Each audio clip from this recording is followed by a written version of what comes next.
Honorable Mudavadi to give his remarks.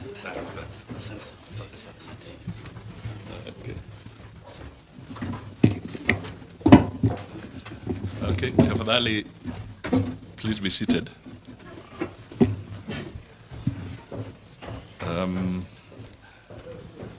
Chairman, Honorable Nelson Koech, and all your committee members present, the members of parliament, for this very important committee. My colleagues in the executive, both the two PSs here, and our top officials in the Ministry of Foreign Affairs. Hamjambo. Good morning, ladies and gentlemen. Yeah. Now, my first comment is to really thank the chair of the Honorable Nelson Koech and your teams for being here this morning so that we can have dialogue on this very important issue.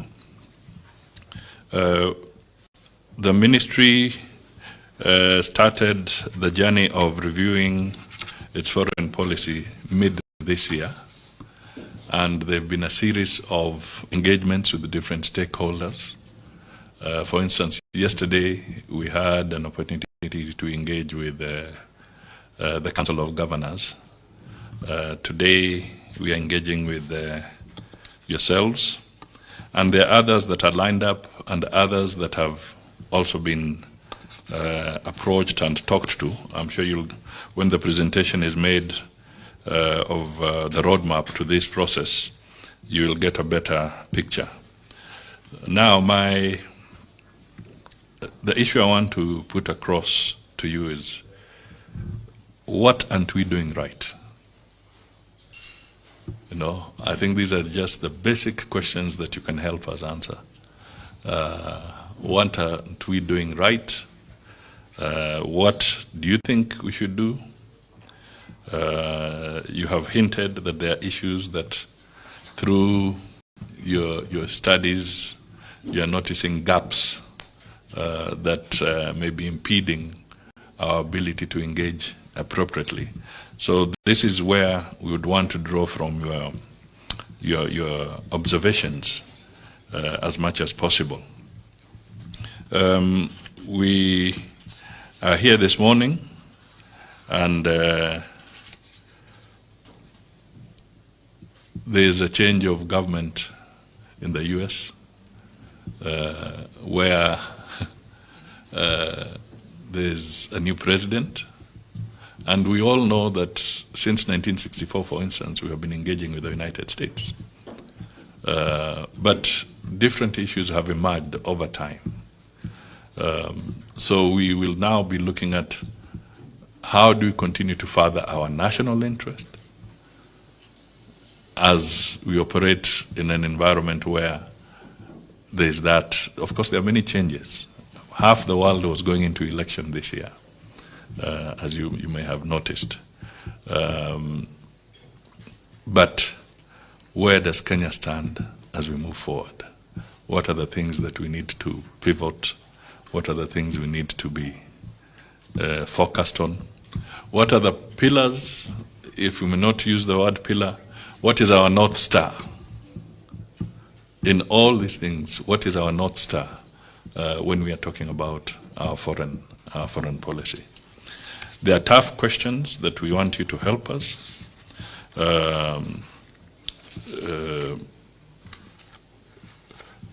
Budgetary-wise, how can you help us to strengthen our position?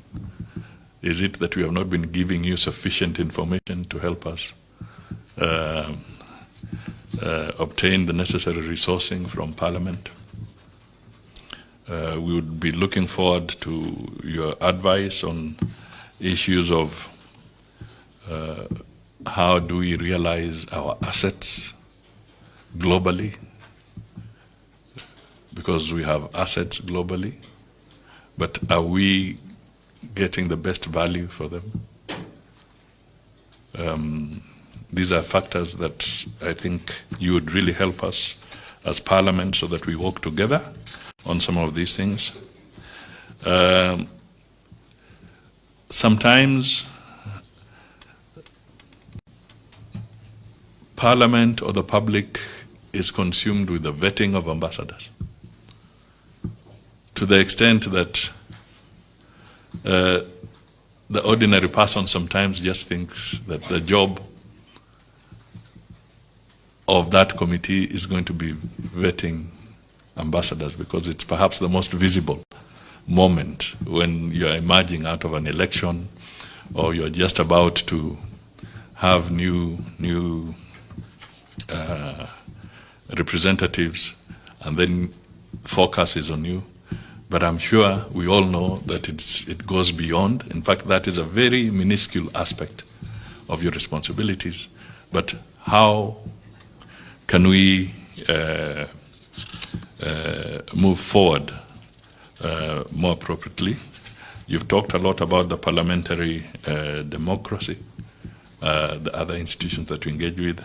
Let us see how we can consolidate that even more as we go forward. Then there's the other aspect. Fundamentally, why do we engage? Is because we really want to have a strong partnership, and we want to bring benefits to the people of Kenya. So economic diplomacy becomes very, very essential. We are a free market economy as Kenya. And if we are a free market economy, how does that thread move into our foreign policy? Because you and I, that is the committee, and ourselves, we have this challenge of how do we get foreign direct investment coming into Kenya and benefiting Kenya. So through our policies around here, sometimes we need to be very careful, because we want to be able to project a nation that is clear on its economic policy, but also a nation that focuses on what is right, where do we stand on human rights, where do we stand on democratic principles. Sometimes the government of Kenya is a beneficiary of support through bursaries. Have we, over the years, in our policy, have we defined how we can make sure that there's equity in the allocation of these opportunities to Kenyans, so that we are not accused that Musalia, sitting at the headquarters, is doling out scholarships behind the tent. So what are the issues that we want to bring, so that we also bring transparency around our engagement with the foreign friends, but also connecting with our people? You will recall that during the Gen Z, there was this question that came out, that why does a president travel? What is he going to do? How is it benefiting us? So we need to figure out, can we answer some of these questions by having a more inclusive policy orientation, where people can see meaning and value in the engagements that we are having with our people. Why do we join other entities? Why, what is BRICS? What does it mean to us? Okay. What is the G20? What does it mean to us as a people?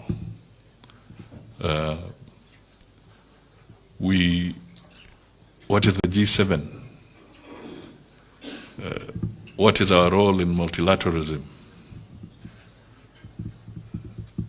We want to pursue and make Kenya an international hub for multilateralism. We are lucky. We have the former station of Mheshimiwa there, Hassan, the UNEP, they're here. Habitat is here. And other entities are craving to come here. So we need to ask ourselves, is it of value to us when we have these international entities joining us? Right now, for instance, outside Washington, the largest World Bank hub is now in Nairobi. The largest.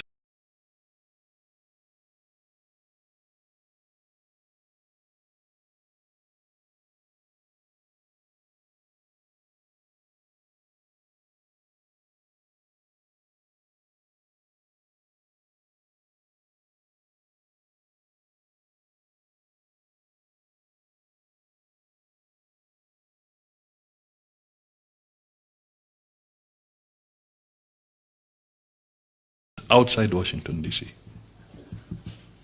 So the World Bank here, becoming the hub for, and they are talking to us, I'm sure my colleagues know, because they also want us to engage a little further so that we can consolidate their position as a hub in Kenya. And therefore, that calls for a partnership on how we look at the host country agreements and how we partner with Parliament to support us in this. Because you can imagine if you heard that they now want to shift their hub to another area. I think we would be failing the Kenyans if we lost the World Bank as a hub, the largest outside the United States, globally rather. No? So these are very, very important issues. And what are the benefits? These people are paid in forex, foreign currency. We need foreign currency here. We need expertise to grow here. We need that to filter back into our arrangements. We have a demography that is youthful. Median age, as we all know, we are 20 for Kenya. 19.6, that's the median age. So what do we project? We project a vibrant society. We project a society where consumption is also going to be high. But we also see a society where jobs are going to be very critical for people to be stable and so forth. How do we convert these seemingly difficult situations into opportunities for the people of Kenya through our foreign policy? We have to answer these questions so that we embed them in our policy. We have to even engage faith-based entities because they can be very strong in matters of humanitarian, mediation, and so forth. We need your help. That is why we are calling you here. That is why sometimes they say there's no free lunch. We also want to say there's no free breakfast. Because we want your committee to help us really come up with a comprehensive strategy which will help Kenyans feel proud of their foreign policy. So that if somebody walks out of here, as you have said, members of parliament, we are not talking at cross purposes. We may have our local competition here, opposition and non-opposition. But surely, when we get out there, we are Kenyans. We are one people. So we can't be seen to be taking our localized politics to those places. So these are the fundamental issues that I really wanted to say that we want your help. Last time I was in Parliament, I think Njogu was there, and the Honorable Mungatana raised one question. And I was actually trembling in my heart that I hope he doesn't pursue this matter. Because he said, he asked the question, Mheshimiwa, nataka uniambie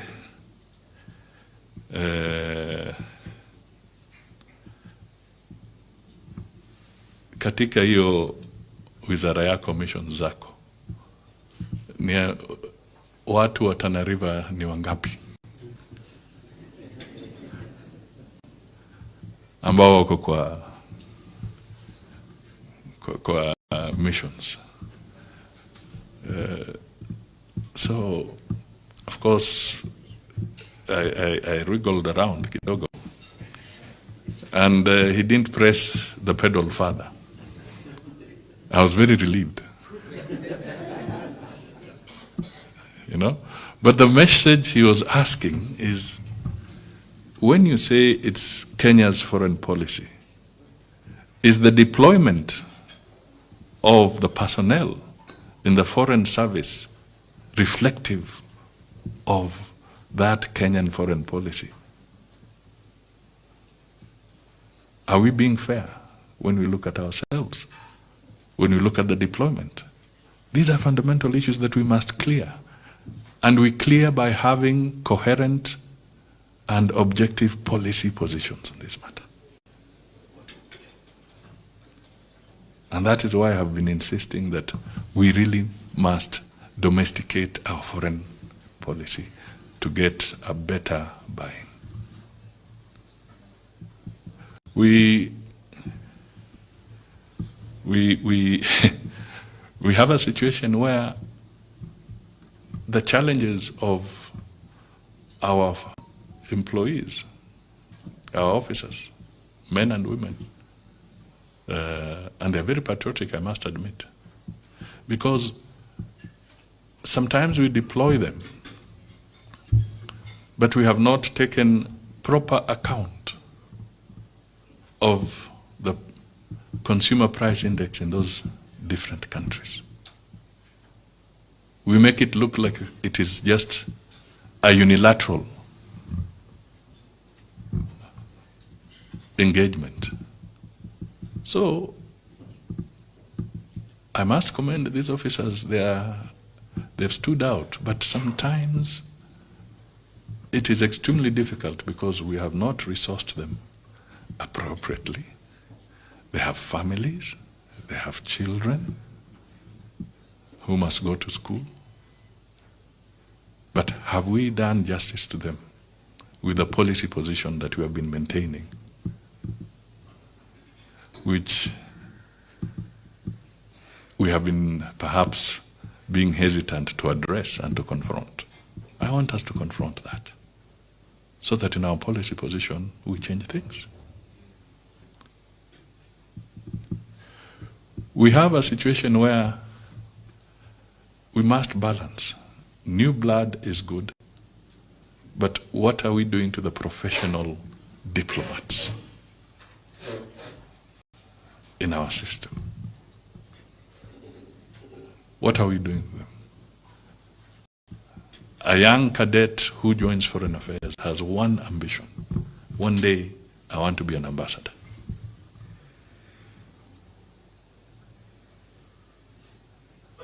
He or she slogs every morning, every evening,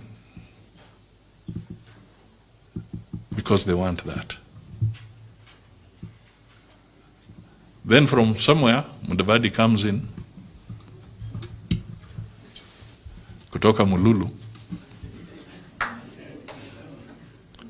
And then the next thing, I overlook all these career diplomats and I just load the place with people who have never been in the system.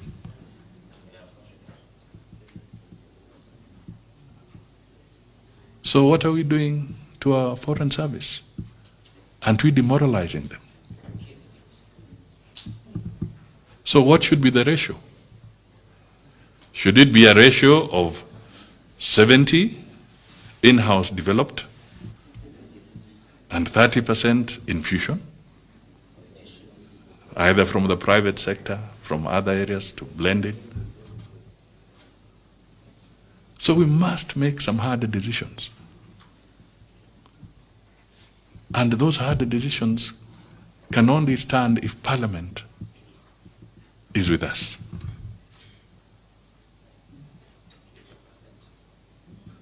So, langu ni kuomba mtusaidie. Budgetary wise, motivation, what kind of legal framework should we look at? What should be the consequential amendments that we must look at in the law that we have? How do we focus on the young people? By the way, we have also engaged the youth.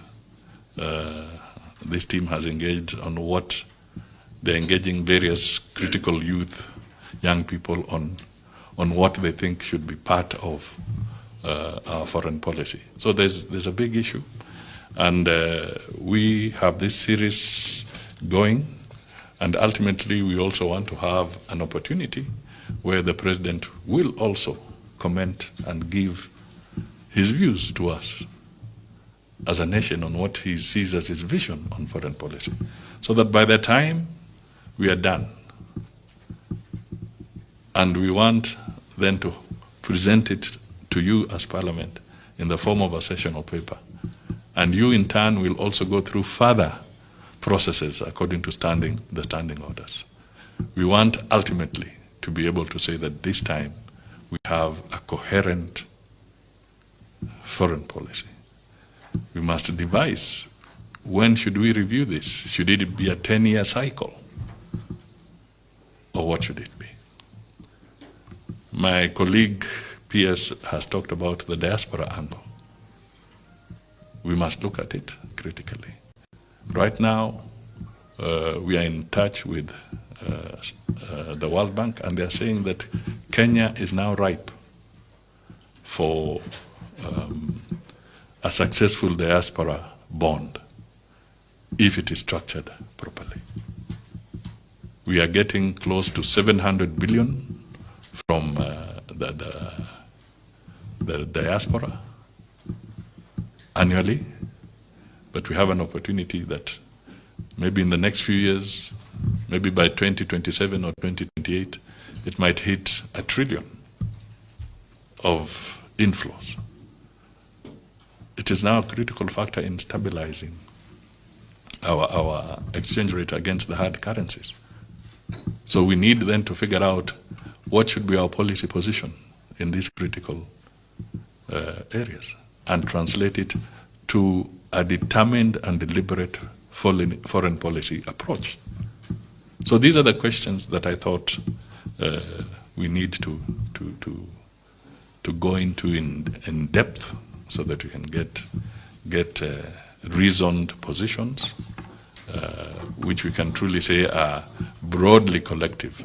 There'll always be a divergence, but broadly collective in terms of how we move forward. So thank you so much for listening to me. I hope I've not spoiled your breakfast. But it was really to provoke you so that you can help us come up with a very, very good position, which can stand the test of time. Thank you so much, and we really appreciate and will value your support, not just now, but all through until the end of this process. Thank you.